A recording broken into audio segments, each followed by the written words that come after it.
আসসালামু আলাইকুম। শুরু করছি জনপদের খবর, সঙ্গে আছি আমি নিশা মুনতাসির। এখনকার এই সংবাদ আয়োজন একই সঙ্গে চ্যানেল আই এর ইউটিউব চ্যানেল এবং চ্যানেল আই এর ওটিটি প্ল্যাটফর্ম আই স্ক্রিনে লাইভ স্ট্রিম হচ্ছে। টঙ্গী থেকে চান্দনা চৌরাস্তা পর্যন্ত 12 কিলোমিটার সড়কে ধীরে ধীরে যানবাহন চলছে। বোর্ড বাজার, ভোগড়া বাইপাস, চান্দনা চৌরাস্তা, টঙ্গী স্টেশন রোড, গাজীপুর সহ বিভিন্ন এলাকায় সকাল থেকেই হালকা যানজট রয়েছে। অন্যদিকে ঢাকা টাঙ্গাইল মহাসড়কের কালিয়াকৈরের চন্দ্রা ত্রিমোড় ঘিরে কয়েক কিলোমিটার জুড়ে ধীর গতিতে চলছে যানবাহন। এছাড়া গাড়ি পার্কিং ও যাত্রী ওঠা নামার কারণে গাড়ির জটলা রয়েছে। মহাসড়কের এসব পয়েন্ট ছাড়া বেশিরভাগ অংশে যানজট না থাকায় স্বস্তি নিয়ে গন্তব্যে যাচ্ছেন যাত্রীরা। মেট্রোপলিটন পুলিশের ট্রাফিক বিভাগ জানান, ঈদযাত্রায় মানুষের যাত্রা নিরাপদ ও যানজটমুক্ত রাখতে বিভিন্ন মোড়ে কাজ করছে আইন শৃঙ্খলা বাহিনীর সদস্যরা। গত সারা রাত প্যাসেঞ্জাররা গেছেন, বিভিন্ন জায়গা থেকে বাসগুলো এসে এখানে প্যাসেঞ্জার চলে গেছেন। গাড়ি একটু স্লো, কিন্তু কোথাও থামে নাই। আমাদের গাজীপুর মেট্রোপলিটন এলাকার ট্রাফিকের সব ব্যবস্থাই ভালো আছে। আমাদের অতিরিক্ত ফোর্স আছে, আমরা চেষ্টা করতেছি গাড়িগুলো রানিং রাখার। ব্রাহ্মণবাড়িয়া নবীনগরে বাস চাপায় সিএনজি চালিত অটোরিকশার 3 জন যাত্রী নিহত হয়েছেন। বৃহস্পতিবার ভোরে নবীনগর কোম্পানিগঞ্জ সড়কে উপজেলার ইব্রাহিমপুর ইউনিয়নের বাঁশবাজার এলাকায় এই দুর্ঘটনা ঘটে। নবীনগর থানার উপপরিদর্শক আজাদুর রহমান জানান, ভোরে নবীনগর থেকে একটি যাত্রীবাহী সিএনজি চালিত অটোরিকশা কুমিল্লার কোম্পানিগঞ্জ যাওয়ার পথে বাঁশবাজার নামক স্থানে বিপরীত দিক থেকে আসা একটি বাস সিএনজি চালিত অটোরিকশাটিকে চাপা দেয়। এতে ঘটনাস্থলেই অটোরিকশার চালক সহ 3 জন নিহত হয়। পুলিশ খবর পেয়ে ঘটনাস্থলে গিয়ে 3 জনের মরদেহ উদ্ধার করে। ঘটনার পর বাসটিকে আটক করলেও চালক পালিয়ে গেছে।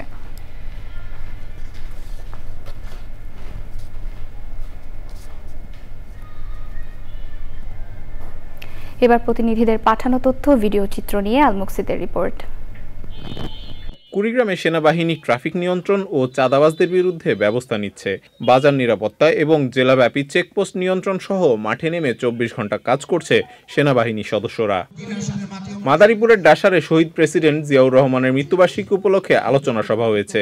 প্রধান অতিথি ছিলেন বিএনপির কেন্দ্রীয় কমিটির সহশিক্ষা ও গবেষণা বিষয়ক সম্পাদক আনিসুর রহমান খোকন তালুকদার। জাতীয় পুষ্টি সপ্তাহ উপলক্ষে মেহেরপুর সদর উপজেলায় স্বাস্থ্য ও পরিবার পরিকল্পনা বিভাগের পক্ষ থেকে দুস্থদের মাঝে খাদ্য সামগ্রী বিতরণ করা হয়েছে। নারায়ণগঞ্জের ফতুল্লার কাঠেরপুল এলাকায় মৎস্যজীবী দলের উদ্যোগে সাবেক রাষ্ট্রপতি জিয়াউর রহমানের 44তম শাহাদাত বার্ষিকী উপলক্ষে আলোচনা সভা ও দোয়া মাহফিল হয়েছে। প্রধান অতিথি ছিলেন বিএনপির কেন্দ্রীয় ভাইস চেয়ারম্যান শামসুজ্জামান দুদু। নীলফামারী কচুকাটা ইউনিয়ন পরিষদে ঈদুল আজহা উপলক্ষে 3590 জন দুস্থ মানুষের মাঝে 10 কেজি করে ভিজিএফ এর চাল বিতরণ করা হয়েছে।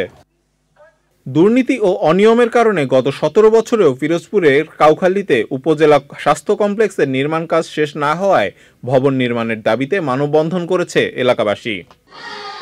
সুনামগঞ্জে রবীন্দ্র নজরুল জন্মজয়ন্তী উপলক্ষে শিশু কিশোরদের নিয়ে 2টি ইভেন্টে কবিতা আবৃত্তি ও রচনা প্রতিযোগিতা হয়েছে।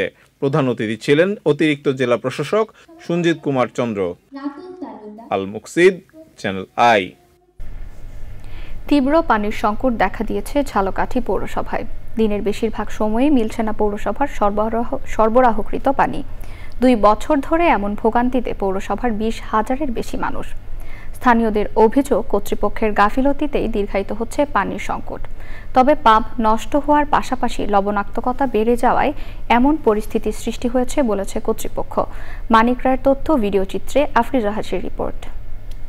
জলবায়ু পরিবর্তনের বিরূপ প্রভাবে বাড়ছে বৈশ্বিক তাপমাত্রা। ভূগর্ভস্থ পানির স্তর নিচে নেমে যাওয়ার পাশাপাশি লবণাক্ততা বাড়ছে উপকূলীয় অঞ্চলগুলোতে। এমন পরিস্থিতিতে দেখা দিচ্ছে তীব্র পানি সংকট।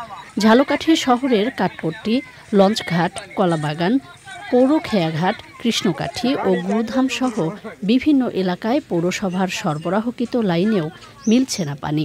অভিযোগ, পাম্প মেরামতে গড়িমসি ও পানি সরবরাহ পদ্ধতি আধুনিকায়ন না করায় 2 বছর ধরেই চরম দুর্ভোগে গ্রাহকরা। বয়স্ক মানুষ সব নদীতে গোসল করা লাগে, কোনো টাইমে পানি চায় না। আমাদের বিল নেই ঠিকই, কিন্তু আমাদের কোনো পানিই দেয় না। টাকা তো ঠিকই দেয়, অথচ আমরা পানির কষ্ট হতে ভোগ করি। কষ্টগুলো করতেছে, এর ভোগান্তির ড্রাইভার কে নিবে? এটা তো অবশ্যই পৌরসভার বর্তমান প্রশাসককে নিতে হবে।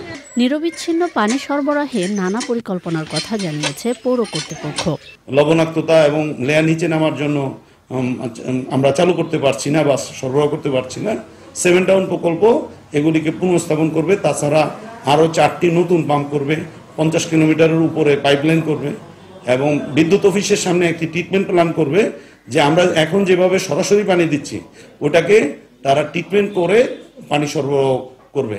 শুধু পরিকল্পনায় সীমাবদ্ধ না থেকে জনভোগান্তি নিরসনে দ্রুত কার্যকর ব্যবস্থা নেওয়ার জোর দাবি স্থানীয়দের। আফরোজা হাসি, প্রকৃতি ও জীবন ডেস্ক, চ্যানেল আই। জনপদের খবর আজকের মতো এই পর্যন্তই। একটু পর কৃষি সংবাদ দেখার আমন্ত্রণ জানিয়ে শেষ করছি। ধন্যবাদ সবাইকে।